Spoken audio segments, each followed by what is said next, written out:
Silav evar baş hevan no hevidar mutev başın selametin ezanım hunu bendin em agahi nu ragihinin juara raste gelek agahi nu henem tekilya me heye bi Rojavayê Kurdistanê re hin hevalê me li Kobanî hene li derdora Dêr Hefrê hene hevalekî me jî li Helebê heye agahiyên deqeyên dawî ji me re radgînin lê ji agahiyan bêtir pêdiviya me êdî bi şîrovê jî heye ji ber ku meseleyên siyasî di nav de hene çima divê demê de hêzên hikûmeta demkiya Şamê pêdivî dîtin ku li Helebê problem derbixin çi fayda wan têde heye mesela lê tiştekî dijî em pê hesiyan qesedê ultimatum da ya rêveberiya demkiya Şamê eger hûn êrişê xwe bidomînin eger hûn di şer de îsrar bikin em ê lêxin heta Şamê werin ev agahiyeke piştrast ye ultimatum niha di dewrê de ye ez bawer dikim heta nîvê şevê wextane wan divê hûn bifikirin wan çi bersiv daye ez ê bersivê di nava bernamê de jî ji we re bêjim ez dibêjim qey dîsa em rast derketin hêzên ku êriş dikin li Helebê ji kontrola hikûmeta demkiya Şamê derketine bi temamî girêdeyî dewleta Tirkiye ne tiştekî bi vî şîklî heye pêdiviya me me got bi şîroveyan heye ji bo vê jî şîrovegerê siyasî Ahmed Gulabî dere anha bi me re ye Ahmed Gulabî merheba xêratî Merhaba serkeva tu çawa dibînî anha ji nişka ve em ketin nava şer û pevçûnan yan tu li bendê bûyî tiştekî wisa çê bibe yani em hinekî heqeten pêdiviya me bi şîroveyan heye tiştên cuda em bibêjin milletê me li bendê ye belê yani ev tiştek û van roja diqewibin yani divê em li bendê bana yani piraniya Kurda li bendê nebû belê ez bawer dikim qesede li bendê bû rêveberiya xweseriya Rojava li bendê bû ji ber ku rewşa yani helwas Tirka derbarê Sûriyê û her wiha rewşa Heteşê ya çi ya Şamê ve çi jî ya cur ve cur çeteyên nava Heteşê bin vê rewşê ji mêj ve diyar dikir. Yani divê li bendê bana ev rewş niha diqewime divê merû bizanibin ku esas mîmarê vê rewşê jî yê ku plana wî çêkiriye yê ku dixwaze bimeşîne jî dewleta Tirk e. Yani Heteşe bixwe merû nikarin bêjin Heteşe navdanî ne Heteşe nav de heye lê belê kîjan Heteşe yani dema mera got Heteşe divê biz mer bizanibin ku Heteşe ji cur ve cur grûban çêdibe û di nava Heteşê bixwe de jî pir nakokî hene û heta niha Ahmed El-Şara Colanî bixwe di nava Heteşê de xwedî giraniyeke zêde nîne. Ama sağ ve ew jî heye. Ew jî heye tê gotin yani ji vir çend roj berê di ewa wî da tevçûn çêbiye û rojên berê me hema Colanî her rojê kêmanî ve carekî jî zindî didît yani yê ku dişopandin didîtin lê belê va hefteyeke Colanî li ortê tune yani mümkün e ew dedîqodiya tê kirin rast be şer pevçûn çêbibe birîndar bûye birine Tirkiye li Tirkiye di nexweşxaneyekî de ye belkî tiştekî daha xirab jî hatiye serê wî em bizanin lê belê esas mîmarê rewşa niha me got Tirkiye ye tê zanî heyeta Sûriye heyeta Şamê û her wiha ya İsraîl jî li Parîsê bûn belkî hêjî li Parîsê ne ji ber ku roja pêncê mehê şeşê mehê civîn hebûn û tê zanîn Wezîrê Karê Derve yê Tirk jî Hakan Fidan jî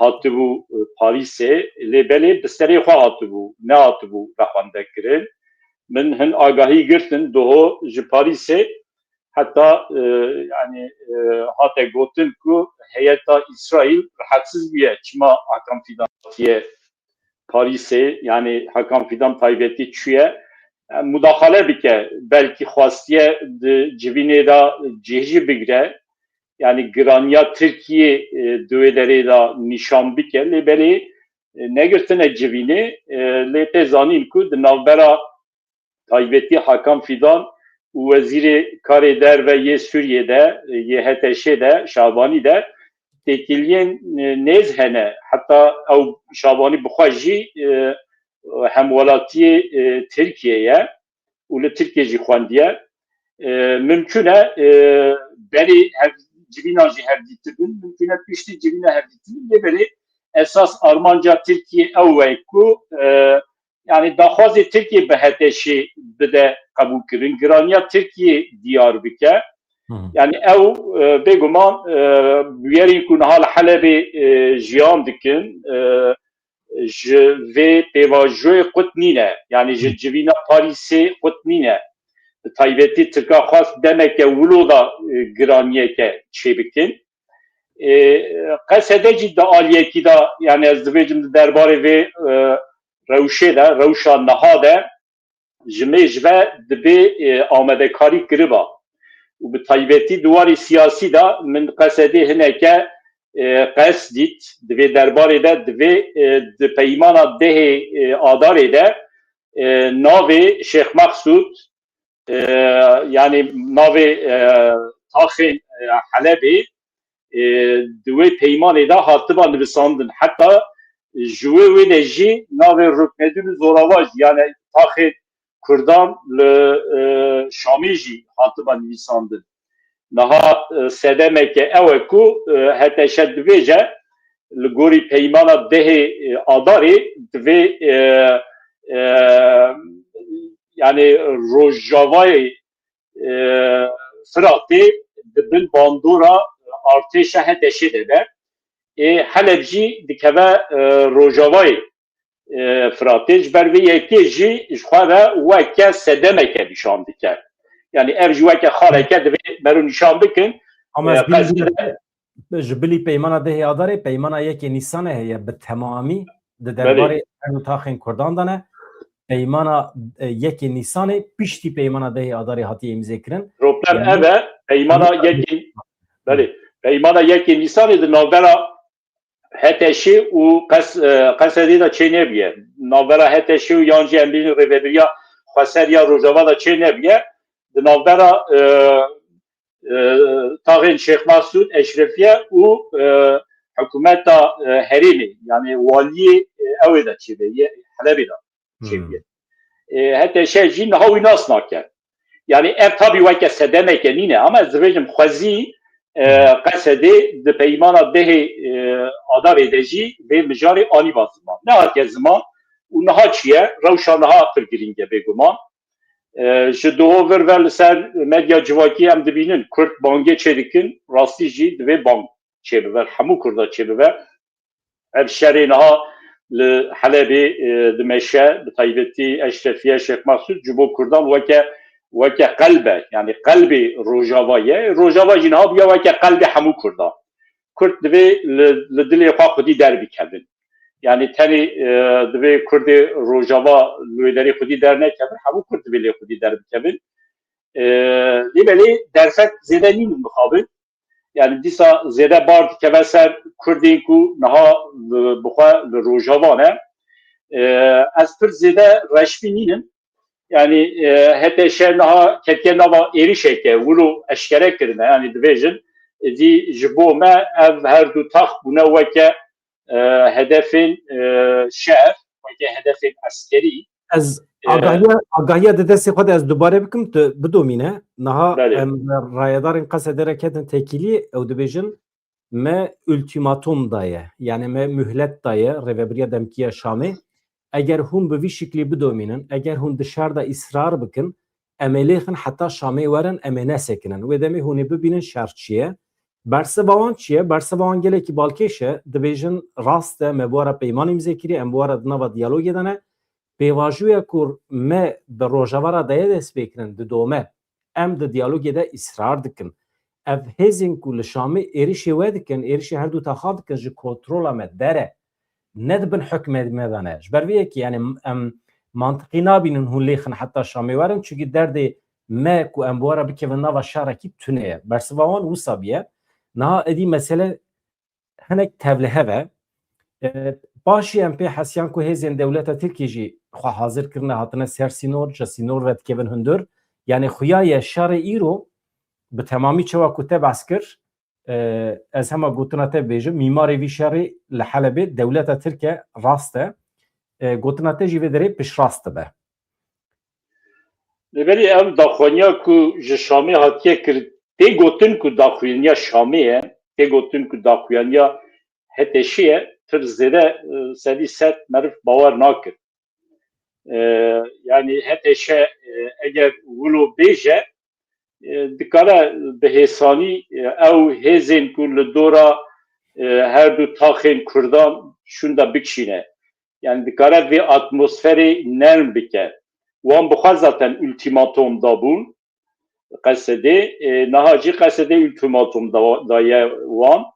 Yani hêvîdarim ev şer wê zêde pêş te neçe. Ji ber ku şer bibe şer, yani heya ne nikarim bêjin şerre.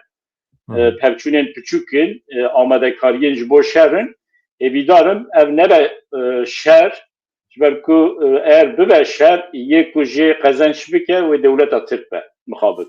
mesela merov mantıqî Yani bifkre Kurd ke gulabi merov mantıqî bifkre çi menfaatê rêveberiya Şamê heye anha divê sira müsteqîmê de bikeve nava şerekî ya ji xwe sicîla wan xirab e li Tertûs evet. Laspiyê li di şerê li hember Elewiya da sicîla wan ji xwe xirab e di şerê li hember Durziyan de qira wan anîn îja li gel vê yekî mesela çi menfaat bi dest dixin warin êrişê Kurdên li Helebê bikin yani ji ber vê yekî em dikarin Baqil bifikirin tu menfaatekî wan têda tune ji mêj ve em dibêjin yani eger heteşe bi rastî baqil be bixwaze li Sûriyê bibe yani hükmek bibe qedî hükmeke rast divê Kurdana li hev bike ve mafê Kurdan nas bike bi alîkariya Kurda daha zêdetir Sûriye dikare pêş te bibe. Lêbelê ka ew aqil gelo di heteşê de heye. Ya din carna aqil heye lêbelê hêzên derdorê nahêlin ew aqil baş bixebite. Ev jî bi taybetî dewleta Tirkiye yani dewleta Tirk nahêle heteşe bi rastî bibe xwedî hükmeke rast li Sûriyê. Mesela dewleta Tirk nedixwest di navbera heteşê û İsraîlê de jî ti têkiliyên baş çêbibin. Lêbelê ji dervê înisiyatîfa Tirkan ew têkilî çêbû. Yani ev gava li Parîsê hate avêtin di 5 û 6 mehê de di rojberî êdî bu rê vekir ji vir şûnda êdî İsraîl wê bikeve hemû deverê Sûriyê. Kes nikare êdî İsraîlî Sûriyê derbixe. Ev jî ji bo dewleta Tirk weke tehdîtekî ye. Ji ber vê yekê dewleta Tirk tavêtî dixwaze Heleb li hev bikeve. Ji Helebê wê ve heya sînorê Bakurê Kurdistanê sînorê em bêjin Tirkiye dibin bandora wî de be li wê derê nehêle zêde bandora İsraîl çêbibe. Yani tirsa dewleta Tirk yek jî İsraîl'e bêguman Kurdin. Yani ev dema merif digrin berçav bêguman li gorî berjewendiyên giştî yê Sûriyê nîne yê heteşê jî nîne kaweke min got ew aqil di heteşê de nîne. Ya din dewleta Tirk niha amadekariyê xwe dike yani eger rêveberiya heteşê bi rastî sist nêzik bibe dewleta Tirk wê Sûriyê ber bi şereke navxwayî bibe. Yani ev şer tenê di navbera Kurda û heteşî de wî nemeşe. Elewî jî bikeve nava şer, Durzî jî bikeve nava şer, Nûsayrî jî bikeve nava şer. Yani Sûriye wê bibe xwedî bibe weke zêviya şereke navxwayî. Di vê derê helwesta Amerîka pir girîng e. Yani Amerîka heya niha bêdeng e, ev jî tişteke hineke divê merif diqet lê binêrin. Fransa jî hineke bêdeng e. Ev bêdengî eger wiha dewam bike divê mirov hineke bifikire rastî. Çima Amerîka wiha bêdengiya xwe diparêze? Yani çend rojê destpêkê normal e Amerîka bêdeng be, Fransa bêdeng be, İngiliz bêdeng bin.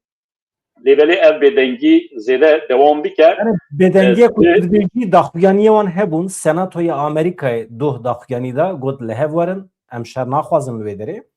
Ew normal e. Ez mabesta min ne û bêdengiye. Yani mudaxale bikin. Ji ber ku li ser axa Sûriyê Amerîka jî heye, İsraîl jî heye, bixwazin dikarin bi awayeke ciddî mudaxale bikin, nehêlin ev tehlîka şer zêde pêş de biçe û nehêlin dewleta Tirk wê derê çi dixwaze bike. Dewleta Tirk taybetî naxwaze li Sûriyê îstikrar hebe. Tim ji bo wî Sûriyeke bê îstikrar daha bi feyde ye. Lêbelê Sûriyekî bê îstikrar ama dibin denetima wî de. Şabanî bi xwe dibin denetima Tirka da ye. El Şarra weke Şabanî nîne, lêbelê bi giştî meriv dikarin bêjin rêveberiya Şamê hê xwe ji bin bandora Tirka dernexistiye. Tirk dixwazin Sûriyeke bê îstikrar, Şameke dibin bandora wan da wilo berdewam bikin, bêguman ev rewş bi pêvajoya ku li Bakurê Kurdistanê di meşeva sedî sed girêda ye. Yani armanca dewleta Tirk ew e û van roja zexteke wê li ser Birêz Öcalan jî çê bikin.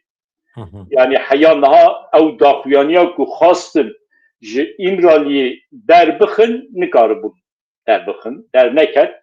Daxwaziya wan çi bû? İmralî bangê li Qesedê bike, ne li Qesedê, li PYD bike, li YPG bike ku çekê xwe dayînin biçin xwe teslîmê artêşa HTŞ ya Şamê bikin, yan jî radest bikin, bikevin bin bandora HTŞ. Lêbelê heman daxuyanî ji İmraliyê derneket. Ez bawer nakim jî daxuyaniyeke wilo ji İmraliyê derbikeve. Hinek jî ev rewşa niha li Helebê dimeşe armanc ew e ku mudaxaleyeke ji İmraliyê jî çêbibe. Hêvîdarim mudaxaleyeke wilo ji İmraliyê wê çê nebe û dewleta Tirk jî bûye awayî negêje armanca xwe. Em hinek behsa eniya Kurdan bikin, helwesta Kurdan li hember vê êrişa li ser du taxan niha bafil Talibanî dibêje em alîgirê gelê xwe ne, em li cem milletê xwe ne, dîsa jî dibe em banga xwe dubare dikin ji bo her du warî şer dernexin, ji bo ku bikaribin li hev werin, lê çi dibe bila bibe dilê me qelbê me li cem milletê me ê li Helebê ye. Di vê naberê de Mesûd Barzanî bangek weşandiye, ew jî dibêje yani ne rast e ku meseleyên xwe siyasî bînin bikin sedema paxijiya nijadî, ev ne rast e. Dibe em bi temamî li dijin, em bang li her du aliyan dikin ku diyaloga xwe bi pêş bixin, şer û pevçin. Valla daxuyanî normalin. Normal e jî belkî Kurdên her derê dünyayê bi vî şiklî beyanatê xwe bibêjin. Lê beyanat çawa ku te got têrê nake, merû çawa bikeve nava hereketê, anha ew dîmenê ku hevalê me dibînin li ser ekranê baweyekî zindî ji Qamişloyê ne, Qamişlo Rabiye Serpiya, Kobanî, hemî bajarên Rojava ana Serpiya ne.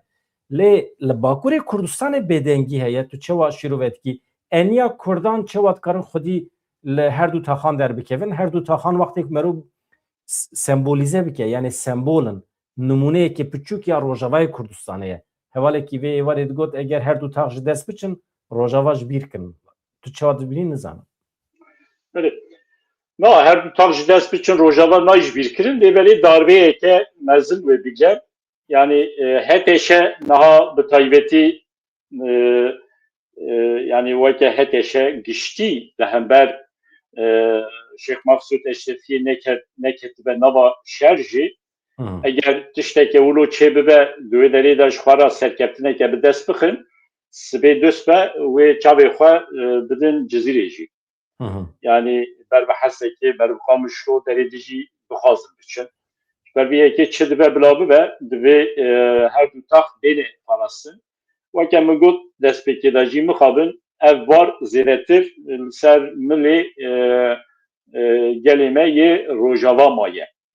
Ji Başûrê Kurdistanê daxuyanî têne dayîn, pir normal e, bêguman. Yani meriv daxuyaniyeke cuda ne ji Birêz Barzanî ne ji Birêz Talibanî hêvî nakin. Lêbelê dagiyê pratik de gelo çi dikare bikirin.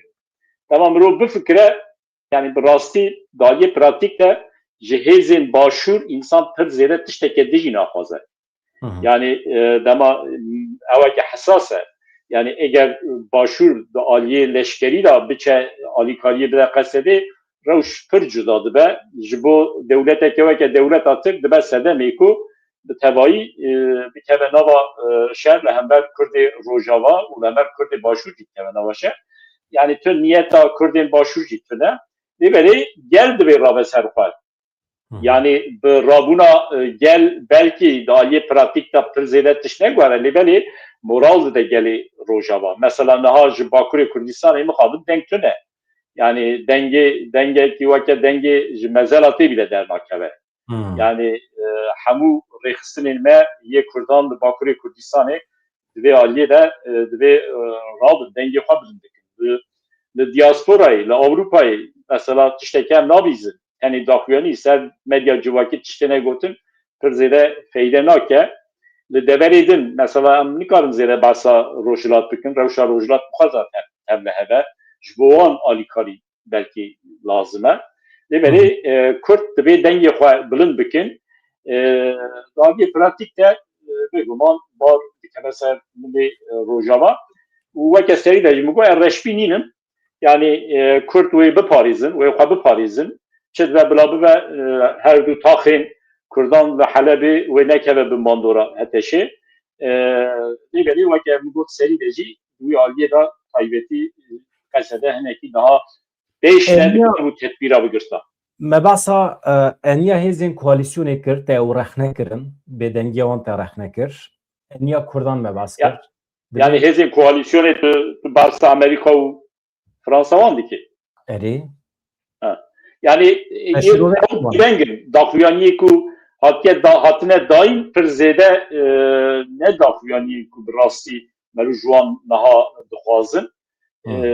Di aliyê pratik da mudaxale çêbibe ez texmîn dikim yani sibê dost ve rewş wê mümkün e biguhere.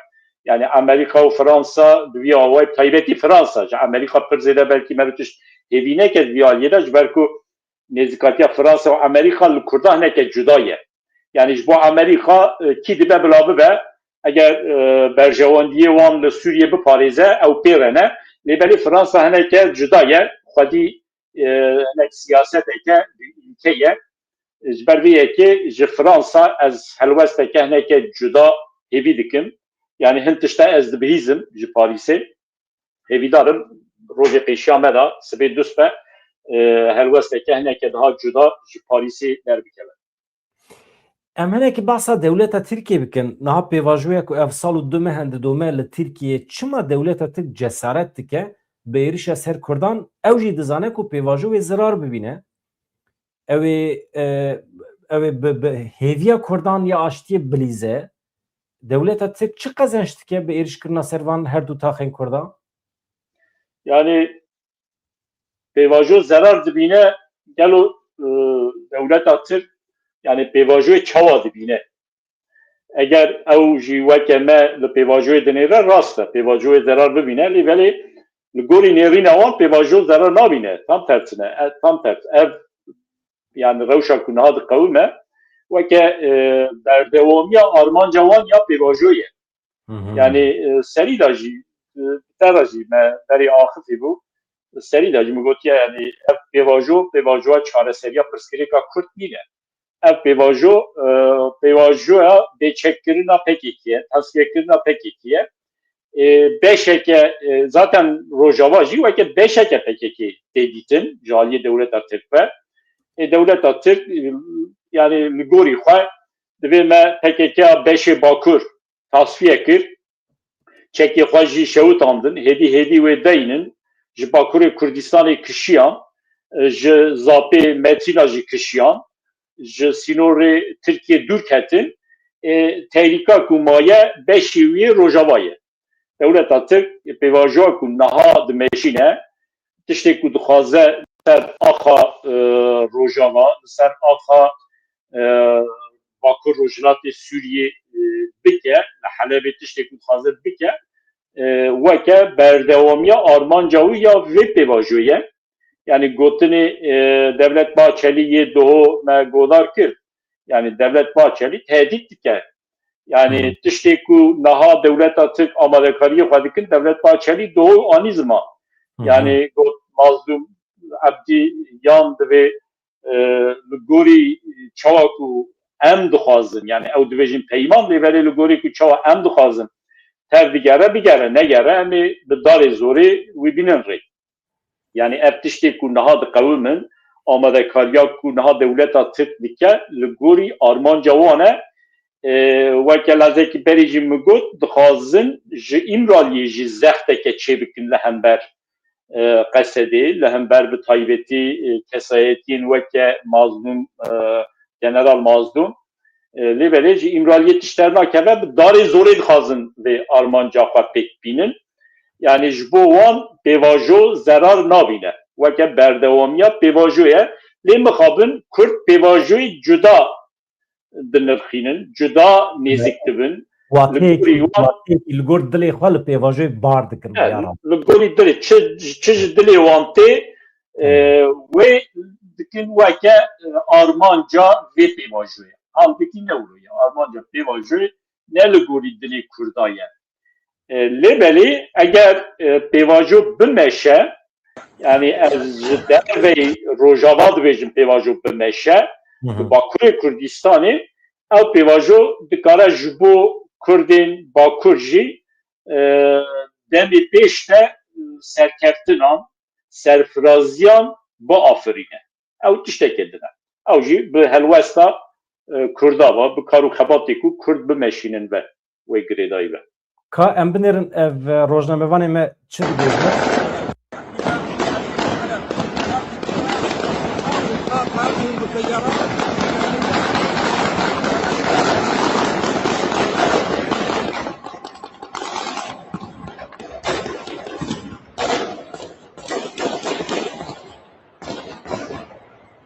فوقنا ظاهرات مسيرة تابعة لعصابات. Ev dîmenên îşevin bînim Berê. heva dîmenên Tiştekî dijî ez bêjim yani ev weke şerê Helebê tê bi navkirin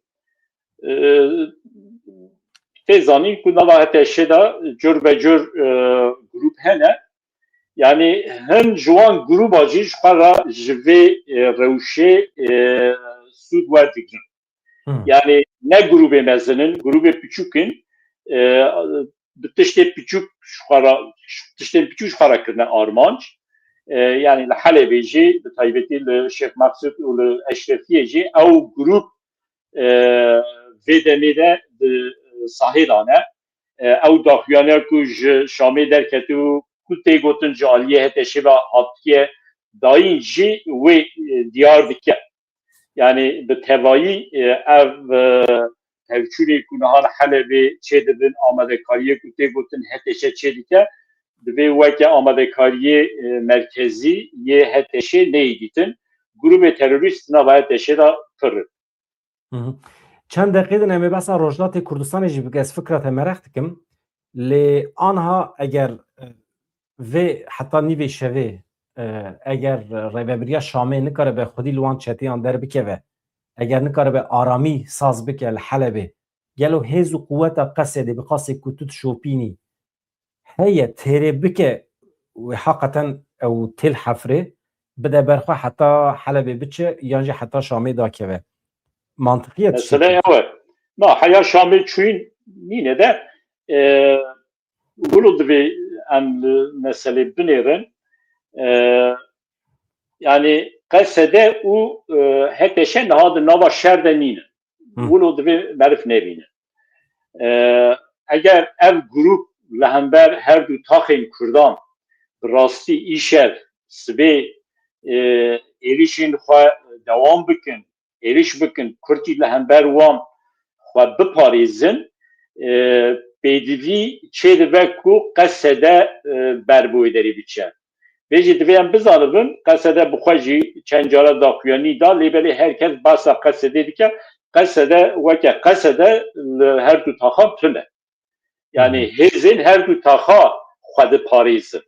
Qesedê zaten daxuyanî da bû gotu bi emrivêderê nînin.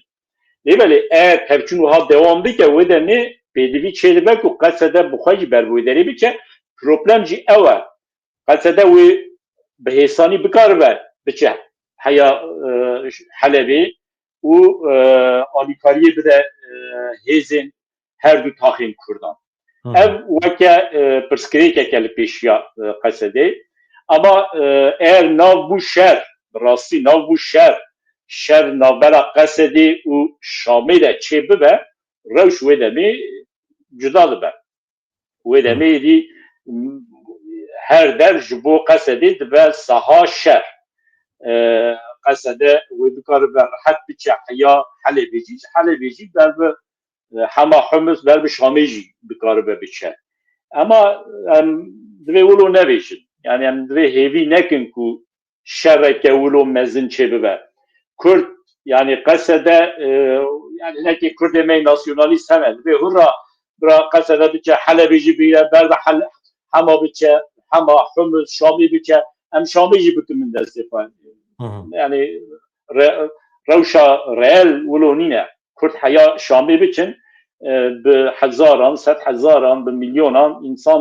وجيانا خواج دست بدن و نظام جهان یا نهاجی شامي ناکبن دست کردان ویجی دویم بزانب اما ویجی دویم بزانبن که ملت ما ادی حتی که داره دکاره تحمل بکه جوه کوشبری را نه ادی انسان ما حلبی پرانیوان شعفرینی هاتنه اموج دزانن ادی انسان ما پیشی هاتن شعبای جوه شعبای رابون هاتن حلبی بجیبونه جوه درجین هات کن در تینن داویجن روجاوا yani ملت ما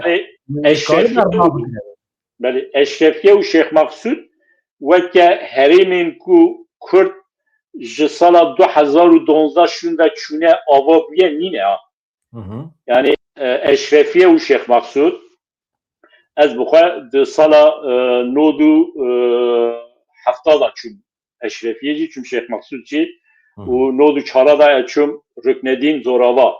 Yani diroka Rüknedin Zorava mirov dineve diçe haya sale hazaru mesudu çelik inci.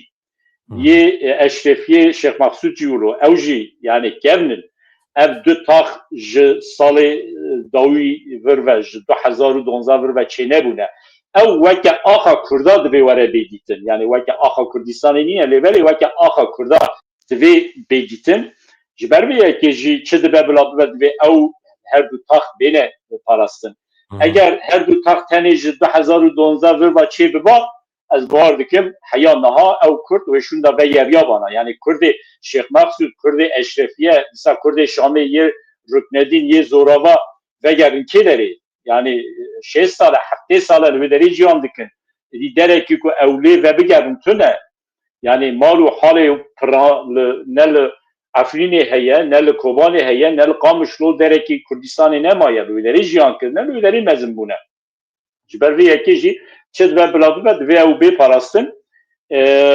روشا رکنedin و زوراوا زیده نای آخافتن جبر چی؟ جبر که شام بخواه وکه دره که کوزموپولیته شامی تنی هتشه yani هتشه شامی وکه حکومت سر حکم بیجی شامی دا جور به جور تاخه تنی تاخه کرده وکه رکنedin زوراوا نینن her vaha tahi Ermeniyan hene, tahi Aleviya hene, tahi Müseliya hene yani Şam'ı cür ve cür civak hene ji berviye kilo ederiz yine hayan ha problem çene bu ne olova çavakun hala Halep'e problem çedi bin eğer tane du tahi Kurdalı Şam'ı heba hemen problem nahal Şam'ı çedi.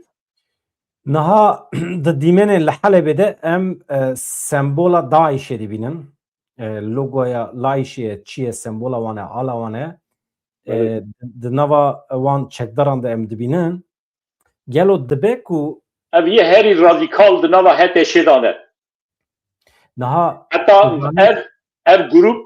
ev grup jivir demek beri daxuyani dabu gotu bu Ahmet El Şarra ihanet kiriye li xetame Ew demê ew rast dibêjin tesîra wan kontrola wan li ser van çetiyan tune ye? Yani tune karin müdahale bikin. Yani tenê bi daxuyaniyê müdahale nabe. Madem ki dibin bandora we de nînin, wê demê müdahale bikin. nehêlin zêde pêşta biçin, nehêlin vê pevçûnê bikin weke şer. Gelo dibe ku niha di çarçova vê pêvajoya Qesedê û Rêveberiya Şamê de tu zanî Qesedê eger tevlê bibiya wê lîwayekî taybet wê beşekî taybet çi dibêjin zimanê eskerî di şerê li hember Daişê de wê wezîfe bigirta. Taybet yani. Yekînên taybetî yê Qesedê hene. Yekîneyekî taybet êdî bibiya perçeyekî artêşa Sûriye û li temamê Sûriye bikariba şer bimeşanda li hember Daişê. Dibe ku ji bo pêşî li vê pêvajoyê bigirin ev şer hatiye destpêkirin li Helebê? Yani ew grûpê ku xeweke Daeş dibînin yani meriv nikarin wilo nefikirin. Lêbelê esas armanc ne ew e pêşî li wê pêvajoyê bîrin. Ji ber ku ew pêvajo dibin ewa Amerîkada dimeşe, înisiyatîva Amerîkada dimeşe. Yani Amerîka ji Heteşê, ji Qesedê, ji corbecur grûpê din û her wiha Fransa jî di nav da, İngîlistan jî, İngîltere jî di nav da ye, koalîsyoneke li hember Daişê şer divê bike û yekîneyên taybet yê Qesedê jî divê derbarê de zaten hatine wezîfedar kirin. Divê derbarê de daxuyanî jî hatibûn dayîn. Ew grup yani ji bo pêvajoyeke wilo asteng bikin nîne. Meriv bifikirin tam tersê wî ew pêvajo ji vir şûn de wê daha gurtir bimeşe. Baş e, gelek spas dikim ez zanim wexta te bi sînore 5-6 deqê din em ê te azad bikin. Lê eger tu bi çend deqeyan bikaribî derbarê Rojhilatê Kurdistanê de jî şîroveyan bikî, rewşa dawî û Rojhilatê Kurdistanê ber bê Kudirê ve diçe rejîma hîn ya Îranê ew ê hilweşe ew ê çawa bibe valahiya otorîteya siyasî wê çawa were dagirtin. Haleke giring e mixabin ev şerê li Helebê wî hin dibin siyaxa da hîş. Pir zêde Kurd bersa Rojhilat nakin. Rewşa niha li Rojhilatê Kurdistan, tenê Rojhilatê Kurdistan ne li Îranê dimeşe daha zêdetir hewceyê nirxandinê ye, daha zêdetir hewceyê şopandinê ye, daha zêdetir Kurd divê bişopînin. Lêbelê bi awayeke giştî divê em hêviyeke pir mezin jî ji van serhildana nekin. Yani ez dibînim car carna hevalê me Rojhilatî diaxifin ve hestên xwe yî germ dibêjin yani van roja wê tiştê girîng çêbibin, wê şoreş çêbibe, wê rêveberiya mola têk biçe, rêveberiyeke nû wê çêbibe. Tiştê wilo divê em niha hêvî nekin. Yani İran Sûriye'nin ne? İran Irak nîne, İran Libya ne? Yani berdewamiya împaratoriyeke bi hezar sala ye. Ji ber vî yekê jî tiştê ku niha diqewimin ji bo demeke Kurd hineke heyecanê çê dike, hineke moral çê dike, hineke em bêjin muxalefetê gur dike, muxalefet dikare xwe tov bike. Lêbelê encam wilo zû jê nayê girtin. Yani bi lêdana Amerîka, bi lêdana İsraîl jî çawa ji vir demek berê lêdan rejîma mola hil naweşe. Ji bo ku li Îranê bi taybetî ji bo Kurdan, Kurdên Rojhilat bikaribin bibin xwedî mafê xwe ya herî girîng ew e ku ew parçebûna di nava hêzên Rojhilatî de ew parçebûn divê ji ortê bê rakirin. Niha di nava hêzên me Rojhilat de parçebûn heye. Yani PJK heye, Komala heye, partiyê din hene, corbecur grûpê din hene, di navbera wan da yekîtiyeke divê çêbibe, koordînasyoneke hevbeş çêbibe, ji bo demeke dirêj divê amadekarî bênekirin. Platform heye, platform avakirine nava xwe de ew baş e. Amerika avakirine daxuyanî divê daxuyaniya didin. Lêbelê ez hêzê Rojhilatî nas dikim.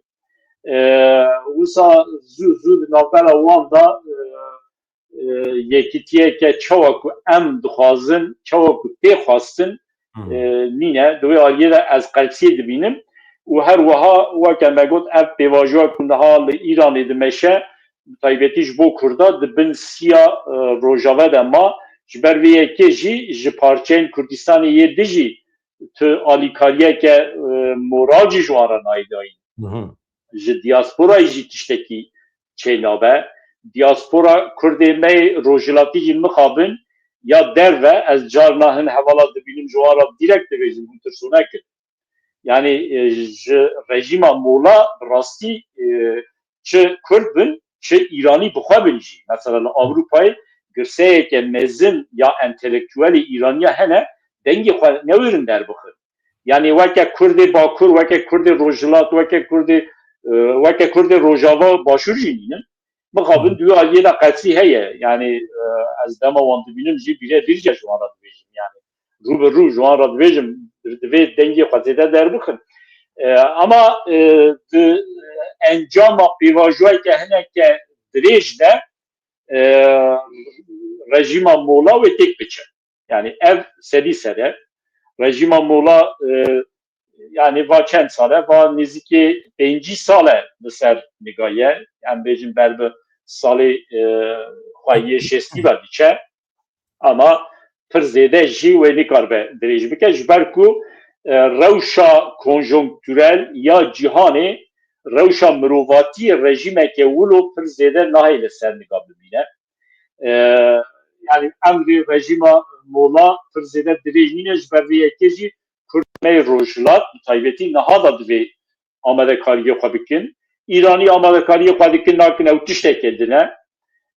Rıza Pehlevî tê gotin ku xwe amade dike wê ber vî İranê biçe ew jî ne mesela me Kurda ye. Rıza Pehlevî şah biçe bibe şah jî wê bibe şahî İranîyan wê nebe şahî Kurdan. Ji ber vê yekê Kurd divê di navbera xwe de niha hêza herî bihêz weke pejak tê dîtin.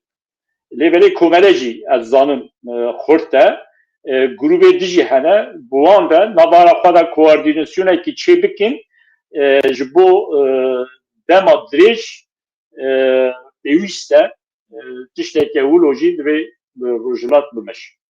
Malateya va ez zanim wexta te bi sînore lê weke nûçiya dawî jî ez hema pêşkeş bikim bi mevcudiyeta te baştir e. Ev balafira Amerîkayê ji İngîltere radibin ber bê rojhilata navîn ve birêketine haziriyekê pir ciddî heye li hember İranê. Ev balafirên hem ê naqliye balafiran naqliye dikin û hem jî ji bo sotemenî û benzîn mazot bidin wan balafiran. Ana haziriyekê ciddî heye ji Amerîkayê beriya niha hatibûn İngîltere, niha ji İngîltere ber bê rojhilata navîn ve birê dikevin. Ev nûçeyên deqiya dawî ne piştî nîvroyê bû ev. Trump zaten işaret dabû piştî Maduro. Trump epey moral girtiye. Yani Trump ulo fikre ku çawa çû Maduro ji Venezuela'yê gitin birin wilo jî wê bikaribin biçin serokên rêveberiya rejima Mola jî bigirin. Lêberê İran wilo nîne. İran weke Venezuela ne. Ama wisa diyar e ku Amerika û her wiha İsraîl li hember İranê bêhelwest namînin. Baş e. Gelek spas dikim Ahmed Gulabî dere mîvanê me bû. Bernameyekê heye piştî me ez işte tiştek dixwazim van rojên pêş me de me bi tenê nehêlî ji ber ku rewş germ e Rojhilatê Kurdistanê tecrübatê heye. Her hevî malateya va. Çava êvar baş. Êvar baş. Hevanno em didomînin em mîvanê xwe Ahmed Gulabî me birê kir aniha Ronî Ruha bi miraye û ez ê nûçeyên deqeyên dawî ji wara pêşkeş bikim. Ez Ronî hema bigirim jor em pê re bidomînin. Ev saetê em di nav dane saetên taybetin, saetên germin ber bi êvarê ve em nizan çi jî çê dibe. Ronî merheba bi xêretî.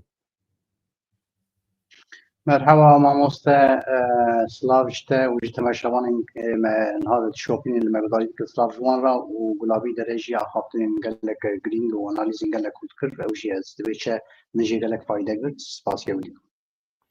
Malateya va hevanno ez hema reklama vê bernameyê bikim vê kanalê û paşê jî hem bidomînin ji kerema xwe re bibin abone me bi tenê nehêlin. Kanala bi tenê a Kurdî ye ku bi îstikrar weşanê birêve dibe. Eger hûn bibin abone, bibin endam, katil butûnê heye eger hûn destê xwe lêxin li gorî xwe, li gorî îmkanê xwe hûn bibin perçiyekê vê kanalê hûn bibin xwediyê vê kanalê ez pir kêfxweş dibim. Pêdiviya me bo we heye û pêdiviya milletê me jî bi kanalên wekî ême heye. Ronî Ruha gotin ya te ye te çi fehm kiriye ji vî şerî min bi xwe manşeta ku min amade kiribû min nûçe ji herêmê girtiye. Yani ultimatuma qesedi ya ji bo Şamê lê Şam dibêje destê me de tiştek tune. Yani em nikarin kontrol bikin van çetiya. Dibe ew li dijî me ne jî. Em çawa derdikevin ji nav vê meselê ronî? كانك دبيتشا ام وك نها قال لي كرد دمك خطر داد شي حوجه من هيك باللاز بدومينن جبرجه صانع تشوا يعني شام تشبه بجواتا جولاني ريفبريا جولاني داكنيا فرمي نده قبول نابه يعني دبن باش پرده دبن جليدا ندستي مداي وانا همي فلسفي صون دبه وصابه نادم راستي نوسيا Aynen dakiki te tespiteki pır dicî da kiriye. Wê demê madem wisa dibêjin ji qesedê re dibe derkeve bibêje ey dünya, ey cîhan. Heleb ne di kontrola me de ye, tiştî ku li wê derê çê dibe, ne di destê me de ye, ne emin. Daişe yani çeteyê din hêzên koalîsyonê wê demê bilaşxara bike hereketê. Hêzên bez serûberê bê kontrol hene. Tespîta te cî de ye em li benda daxuyaniya Rêveberiya Şamê ne rastî bibêje. نعم نلبند هو دبيتش داكنيا ريبرين شامينن همان دميجي اگر تشتي وستا هذا حوجه ريبرين روجاوا ان كردستان جيدر كبه بيجن جولاني وستا دبيجي لي قبول نابه مادام كي جولاني جمر الباش پردي وستا دبيجي حوجه يا بكديو كدبيتش بهوا كي داكنيا فرمي بده وي چاري هزي نامنتي بيجي وي مداله بكن يزو Eşteref Roni Jolani lortet tune Jolani sağa emri em nizanin. Rêveberiya tamam Şamê. فرق ناكه ريفبريا شامي يعني ابي ديفيجن ناس دستي مداينه بن كنترول مداي كيبن اگر كيبن حوجيه اف زخت دي بغشتي كي وسا قلت بن زخت دي بن في فرمي بك واقع في فرمي بكن وي شارن هزي ناف نتويجي وي بيجن حيرا ما قاشو اف هيز شامي بريفد اما اف هيز ديفيجن روجا اف ايشات سر حلبي امناكن تركيا دكن تشدين غريداي ويدكن ها وقتا وسا ببه وي شاري دبيچه روشا شرطي قهرتن اما ما وانا داخل كي يا واب يا واب نعم بدري دا ام حتى سبب بيجي جي وانا دبيتش اغايا بدن جي وان جي بكن لغوري من فرق متا خنينه يعني شرق عطيه البردري غاز وغاز تشتانين سر روجاوا كردستاني دبيتش جهلا فراتي يا روجاوا همي كردر خستن بريج افريني درخستن كرداج افريني بري خدا شهباي درخستن جمن بجي درخستن نها دخوازه لهيلا فريد بتون هاوي كرد نمينه او روجا يعني نها لحلبي روجاوا والحلبي ديار بره هكذا روجاوا لحلبي جيوان دا بكه قدر روجاوا ديار بو روجاوا لحد هر داري وان دا بكه ويسبيل رقا يجي جواري ويورن ببن مثلا روبي وردگي هر روج برچيد بود و كاچلا خواب دم دوچلا خونه دم نزيد لا خزنه خمزنا سر طلب والحاصل ويسبي ورا رقايجي ويسبي ورا ديرزوريجي وي كردال كو بحسرينه كردال قاميش لو بحسرينه ذات النبر قاميش لو كوباني داجيري سيبي دسي تركيا هي اوج داغر دبيچاتيه داغر كن سري كاني والحاصل كردي بهيز من القاميش لو بحسرن ويحسك يجي بخازن ويشاغي او كردي دي خطريا وينينا يعني نا خطر براقه بجي برا حمص بوخا تشد خوش تركيا راجي نا مساله ويشاغي راش فرا ويشاغي حتى حد بجي اما مول ترى جرين ميزك حلب شارع حلبي جرين نو نبيجي شارع الشيخ مقصود وشافي اب شارع حلبي اب شارع حلبي شارع حلبي يكمي شارع روجاواي كردستانيه جدو 2012 حتى ايرو هم رژیم لیخست کردن حلبی او در برندا هم جبهة النصرة و آدن و ایدن چه هزی لسوریه هنن حمیل هم بری کردا لحلبی شرکریه کردا ایریشی تو درینه کریه فپاراستیه و هزین هاتنه سر حمی تکبرن حلب یا نام دبیجن کوبانی چاکانیه کوبانی حلب شهروان حلب شیر مقصود وقتا شر باجر داعش کد کوبانی کسین شیر مقصود هاتن لحلب کوبانی شر باجر ریمدا فلنگو ایدنو چاوا پرده چیدی به چاوا چیدی برکه وان جدو 2012 شهر لحلبی کربون او درد پاراستن آدم گرینگ چیه ما مستا نهار ریبرین پر همی بانگوازی دکن مسعود برزانی بانگوازی کر قرقرنک نجات پرستی السرگله کرده باخل طلبانی بانگوازی دکن کرد وی دری دایه کن فقط اب پیواجه آل ترکی تو پیواجونی نه یا تیمشاندن ذاتن همی وانش خورا کربون هدف yani gelip Kurd li Bakur ji ber Rojavayê Kurdistanê îro hebe bi xêra serxwebûn û raperînên li Bakur bû. Bakur teslîm hatiye girtin. Lê min xabin diaspora jî teslîm hatiye girtin. Diaspora Kurd heta îro heta vê saetê vê deqê vê sanî hin çaveka çêne kiriye. Ev ne normal e. Ev ne normal e. Rêveberên Kurd. Rêveberên Kurd yek li taybet hem li Bakurê Kurdistanê hem li Bakurê Kurdistanê û her wiha li diaspora hewceya dibe çi bi hawakî lezgîn tê kevin û tevgerê û dest bi çaveka bibe. Adin çi ye? Çünkü mesele ne Heleb'e. Mesele Rojavayê Kurdistanê ye. Mesele ne Rojavayê Kurdistanê ye. Mesele qedera gelê Kurd ya kilser aha Kurdistanê ye. Heger Kurdistan wê ji Kurd ra bibe dojeh bibe cehenneme cirik û berceh mal rojhilata navîn kiriye. Her derbira bibe cehenneme. Wê çaxî heger Kurdistan wê li Kurd bibe cehenneme bira her der bibe dojeh ji bo Hederê. Bira Ankara bibe dojeh, bira Şam bibe dojeh. Adin ez xwazem vê nekî wa xweşik bibêjim. Şer hewceye hewl li Şêx Mehsud û Eşrefiya parastin nebe. Madem ki şer dixwazin hewceye şer Heleb tev hev bibe cî şer. Yani her kolanên Helebê hewceye bibe qada şer.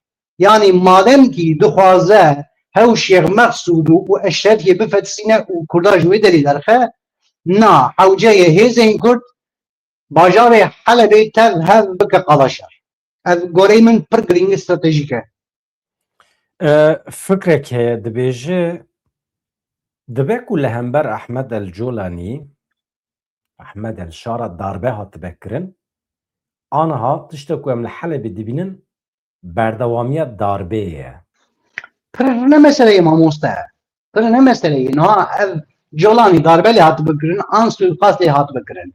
Niha li wê derê hêzeke gidin heye. Hêzeke gidin. Yani em dibêjin ya hikûmeta Sûriya nûh an mesele ev fark nake. Niha ji vê rêveberên vê hikûmetê wexta yek bibêje heyran rabe bibe darbe li hemberî me çêbûye. Niha em çi zanin ma? Em nizanin ev dewleta Türk e, bi xwesteka dewleta Türk e. Adin çi ye min îro bi İbrahîm Murat ra ew jî siyasetmedarekî Kurdî Rojavayê Kurdistanê ye, nivîskar e, dibe çi lêkolîngerekî xurt e. Min îro reportaj yani weke dibe çi nûçakê bigera çêkir û di nûpelê de weşan mesela wî ev tespîta kir.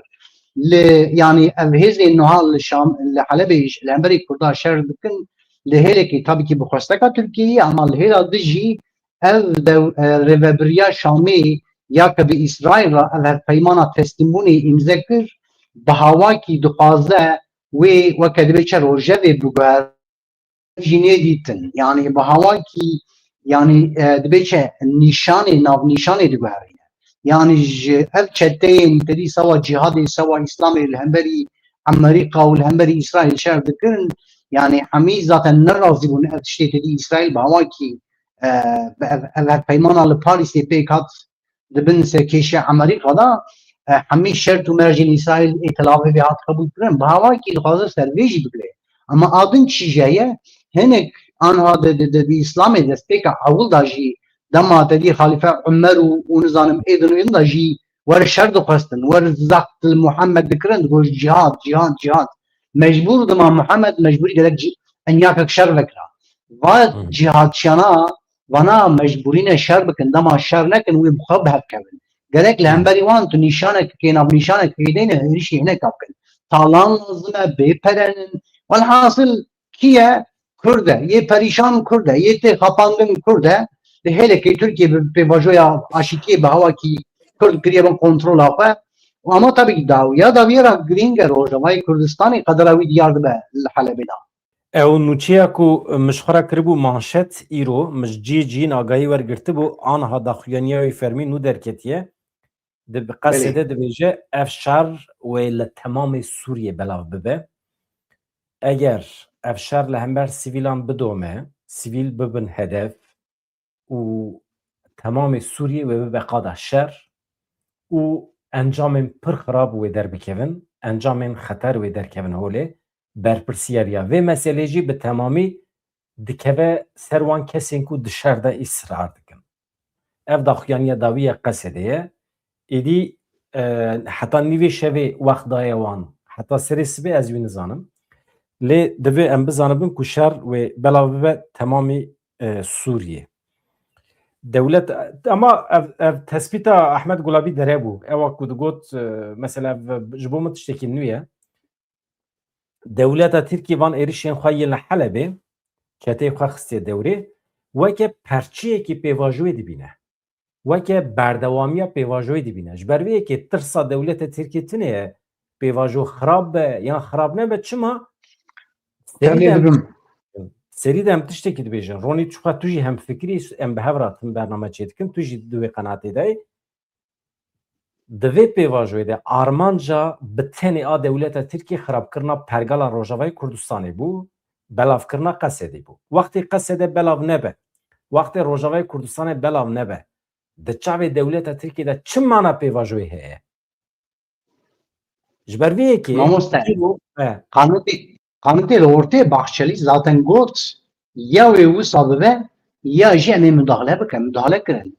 Welhasıl xeteriya mezin pêşiya gelê Kurd e. Yani pêvajoyê xerab bibe. Bira xerab pêvajoya ortaya nîne dewleta Tirk teslîmiyetekê dixwaze. Bi devê xwe dibêjin heyran.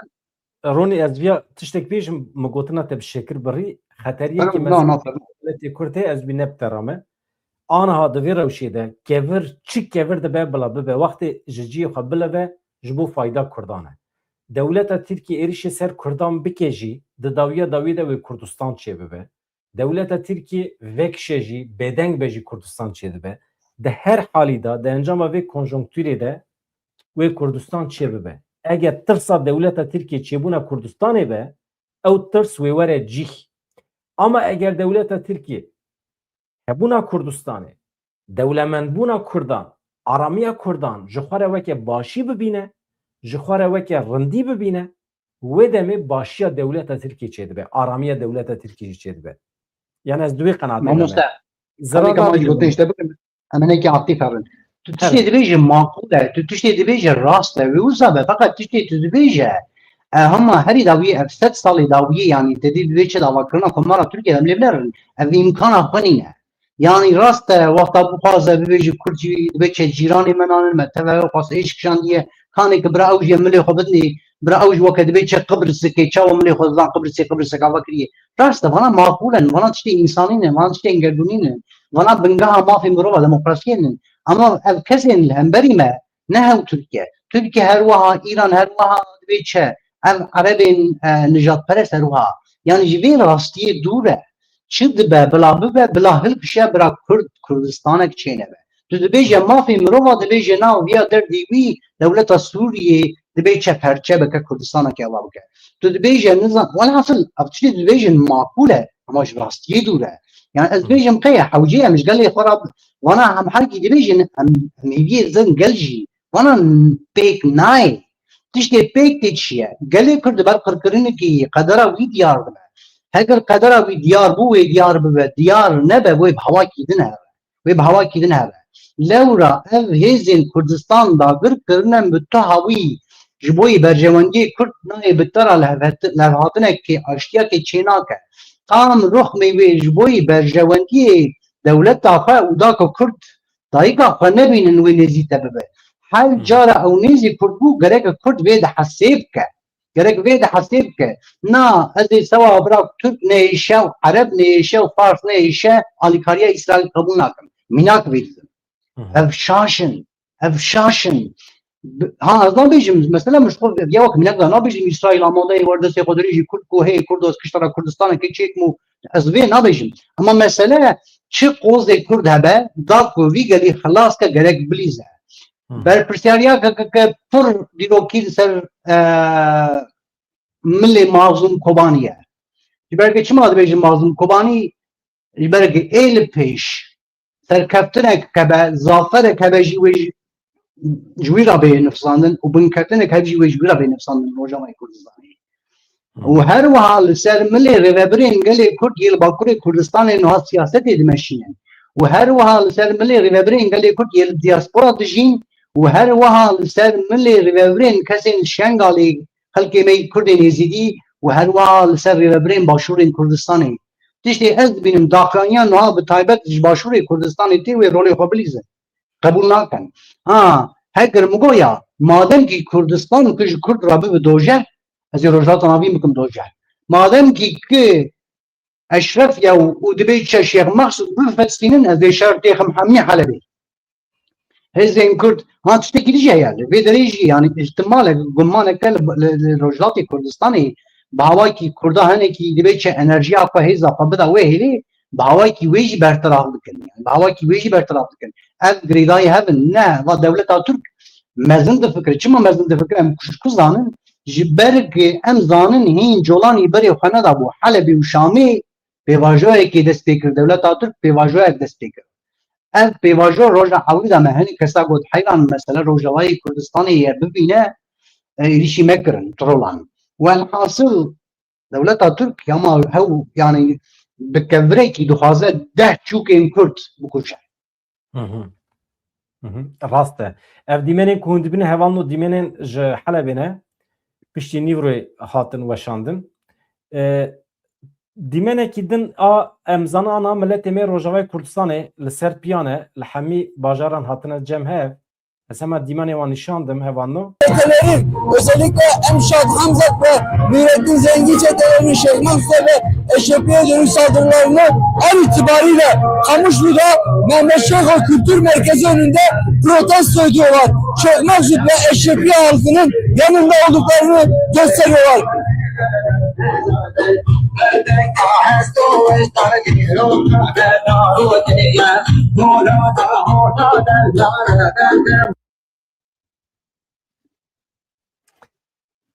به وی شکلیه آنها ملت مل هر دری روجاوی کردستان رابیه ایسیانی سرهلدانه کی دست بگیره شخو نه سرهلدان ام بیجن سفربری سرهلدان دمنا کی دن دت بکارانی رابوی هوار دکه دقیقه روجاوی کردستان گلیوی رابوی هواری دقیقه باکوری کردستان لکویه دیاسپورا کرد کویه راسته ملت می روجلات کردستانی رابیه سرهلدانی راپرینی ama milleti me Rojava Kürdistan'ı ji Rabia havari yani havar dike havar yani rastı beji. Malatya varoni tu yani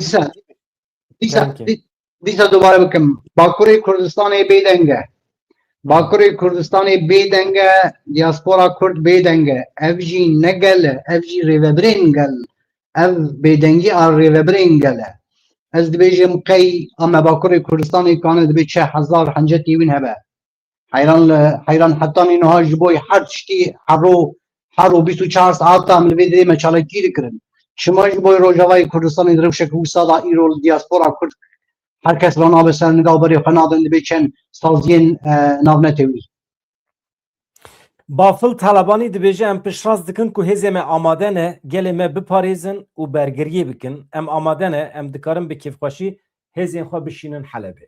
Bafıl talabani dibêje. Tu çawa dibînî? Gelo Barzanî jî wê bêje aynı tiştî.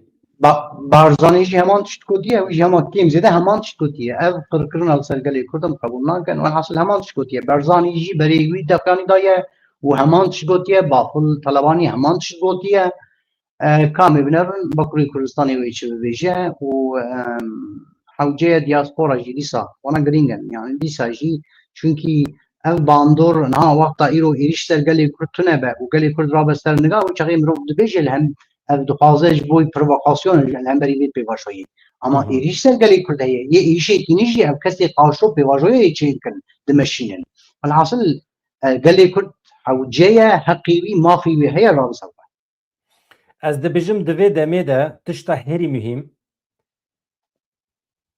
piştgiriya nava Kurdan bixwe ye. Ji hêzên derva bêtir, hêzên navxweyî ê Kurdan mühîm e. Eger Kurd bikaribin hêza xwe bikin yek tu çeteyekî dewleta Tirk jî nikare êriş bike. Ez pir giringî didim van gotinên Rêzdar Bafıl Talabanî û yê Rêzdar Mesûd Barzanî ku dibêje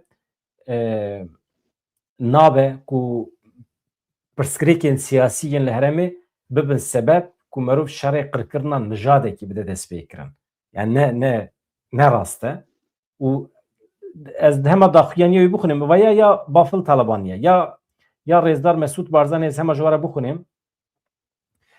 Mesut Barzanî di debarê şer û aloziyên li taxên Kurdan Şex Mesud û Eşrefê yên Helebê de got nabe hebûna pirsgirêkên siyasî bibe sedema paxijiya nijadî. Bangê desthilatdarê Sûriyê, bangê hêzên Sûriya Demokratîk qesedê kir ku rêya diyalogê hilbijêrin, rê li ber xwînrijandinê negirin ve nekin. Mesut Barzanî di derbarê şer û aloziyên li taxên Şex Mesud Eşrefiyê de peyamekî taybet parve kiriye. Li wê deverê gefa paxijiya nijadî li dijî Kurdan heye. Guherînên siyasî yên li Sûriyê derfetekî baş bû ji bo çareserkirina pirsgirêkên li wê derê. Lêbelê anha rewşa nihaya Helebê ciyê dilgeraniyeke mezin e. Barzanî di peyama xwe de bal dikişîne ser xeteriyê, tehlîke, metirsiya li ser xelkê sivîl. Dibêje paxijiya nijadî veya pir mühîm e. Tamam? Ez daxwazê ji desthilatdarên Sûriyê dikim ku pirsgirêkên siyasî nekin pirsgirêka neteweyî. Divan probleman de, divan aloziyên li herêma Helebê de divê rê nêdayîn ku welatiyên Kurd tûşî zext û zordariyê bibin ji cî û bav û kalê xwe werin derxistin, divê merûv destûr nede bi paxijiya nijadî re rûbirû bimînin.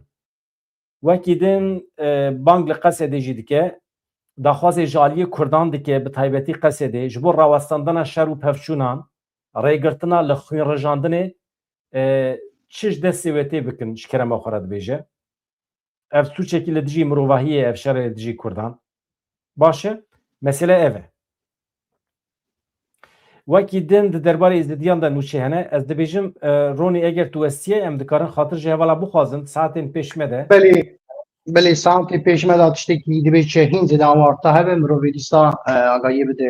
Ama hevala dîsa ji hevala re bibêjim hevala dîsa bibêjim vê kanalê mezin bikin, vê kanalê piştgiriyê bide ji hêla finansî da ji hêla bibin abone endam wan hasıl spasiya te dikim mamoste di dereke hew qas dibe çe kritik da xeter da ji bo gelê Kurd bêhna ber dişuxile çünkü ez şahîdim tu çawa dişuxile çawa nûça topî serev dike. Velhasıl hewceye kanal hin Kurd bibe herkes bibin endam bibin abone û bi çi hewî piştgirî lazım be bêdanin. Bira kamera te deqê carî dibe çe necemide heyran ji xwe ra dibe çe bilgisayareke laptopeke kamera baş bikire tune be em alî te bikin em destgiriyê piştgiriyê bidin te em vê kanalê hin zêde xwe bikin.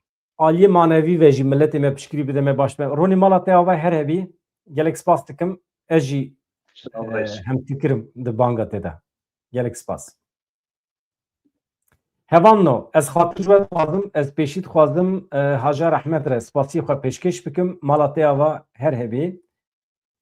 Adem Yirtem gelek spas mala te ava her hebî. Emin Kutlar merci beaucoup Emin. Zû de me halê hev nepirsiye gelek spas dikim Emin. Wekî din Koronos her hebî gelek spas dikim. Fırat Takis biye endam. Hevanno ji bo peyamê we bi hezaran peyam do hatin. Do jî îro jî. Bê we heqeten em nikarin vê kanalê mezin bikin. Hebûna we mühîm e û eger bi rêya we em bikaribin xizmetekî bikin ji milletê me re şiyar bikin ez pir minnetdarim ji bo hebûna we her hebin. Hevanno. Ez hema viya bi vî şeklî bikim. Xatirê we silav rêz di saetên pêş me de deqeyên dawî nûçe hebin soz ez ê werim weşana zindî bi rêve bibin. Dem baş silav rêz.